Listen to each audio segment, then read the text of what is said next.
Parlons de masculinisation de la voix et d'insatisfaction vocale face aux résultats obtenus suite à la consommation de testostérone. Alors effectivement, j'ai déjà fait une vidéo précédemment concernant la masculinisation de la voix sans testostérone. Aujourd'hui, on va parler des effets de la testostérone sur ta voix si tu es une personne transmasculine. Effectivement, il y a des personnes transmasculines qui consomment de la testostérone et qui soit n'obtiennent pas du tout de changement au niveau de la voix, parce que ces cas de figure existent, ou alors vous ressentez effectivement un effet qui va petit à petit donc s'amoindrir et effectivement l'effet total ou final ne sera pas totalement satisfaisant pour vous, c'est-à-dire que votre voix sera restée un petit peu entre les deux paliers, à savoir avec une voix androgyne ou alors une voix un petit peu neutre ou même robotisée et peu, on va dire, efficace en ce qui concerne donc sa qualité vocale. Alors effectivement, ce cas de figure existe et nous sommes là pour t'aider. C'est vrai que chez Femivos, on parle souvent de féminisation de la voix, mais nous sommes également spécialisés donc dans la masculinisation de la voix.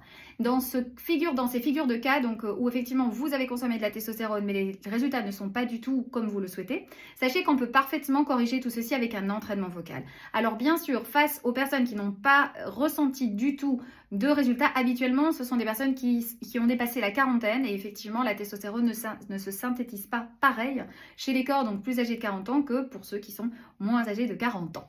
Alors effectivement, on remarque beaucoup que chez les personnes passées 40 ans, les effets sont moindres, la voix change moins et effectivement, il y a beaucoup de personnes au-delà de la quarantaine qui recherchent donc un entraînement vocal adapté pour masculiniser leur voix. Et c'est là où nous, on rentre en jeu.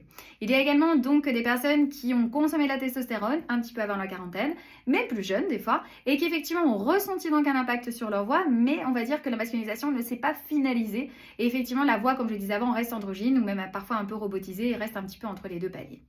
Dans n'importe quel de ces deux cas, on intervient, on t'aide à masculiniser ta voix, on veille à ce que tu finisses avec une voix totalement masculine, mais surtout totalement humaine et personnalisée. Effectivement, on ne va pas robotiser ta voix, ça arrive souvent dans certains entraînements de personnes donc, qui viennent à moi qui me disent « Bon, bah j'ai travaillé, mais je sens que finalement, ce que l'on fait, c'est effacer tout mon côté humain pour avoir une voix toute plate, etc. » Et ça ne correspond pas vraiment à la personne que je suis. Donc, sache qu'ici, chez Femivos, on va vraiment veiller à maintenir ta personnalité vocale, surtout à ce que tu la découvres, puisque tu vas découvrir ta personnalité vocale masculine. On va travailler également les émotions, parce que comme je le dis souvent, ce n'est pas parce que tu masculinises ta voix qu'il faut effacer tes émotions. Et effectivement, tu vas pouvoir découvrir un confort vocal qui va te permettre d'utiliser ta voix masculine au quotidien, de façon saine et bien sûr totalement adaptée à la personne que tu es. Si tu as des questions à ce niveau-là, écris-moi.